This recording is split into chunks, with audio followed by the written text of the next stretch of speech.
అందరికీ 80వ స్వతంత్ర దినోత్సవ శుభాకాంక్షలు. ఈ ఆడియో నచ్చితే తప్పకుండా మీ బంధుమిత్రులకు అందరి ఆరోగ్య స్వతంత్రం కోసం షేర్ చేయగలరు. Wish you happy independence day.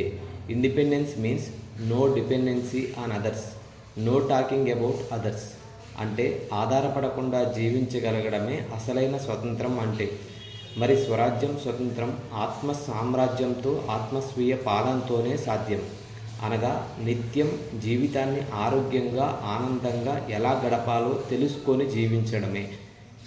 Car నేర్చుకొని నడిపినట్టు. అనారోగ్యం దుఃఖం ఉంటే మరలా ఇతరులపై ఆధారపడటమే కదా.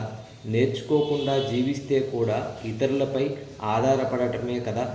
కనుక నిజమైన స్వతంత్రం కోసం అందరికీ నిండు జీవితానికి 2 ఆరోగ్య సూత్రాలు. 1 శాకాహారం, 2 ధ్యానం.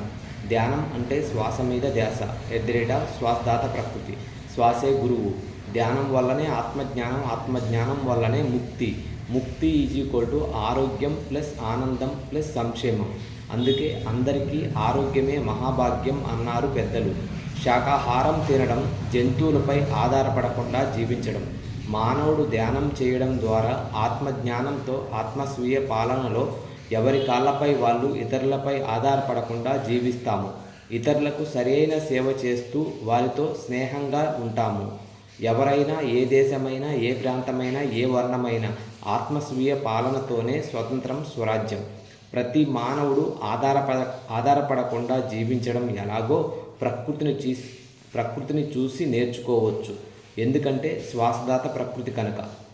అందుకే ఎవరైనా శ్వాస మీద ధ్యాస సాధన చేయడం ద్వారా ఆత్మజ్ఞానం పొంది ఆత్మస్వీయ పాలనను, స్వేచ్ఛా స్వతంత్రమును పొందుతారు. శ్వాస మీద ధ్యాస సాధించడమే పునరుత్థానం, రంజాన్, సంక్రాంతి. నచ్చితే లైక్ చేయండి. తప్పకుండా మీ బంధుమిత్రులకు అందరి ఆరోగ్య స్వాతంత్రం కోసం షేర్ చేయండి.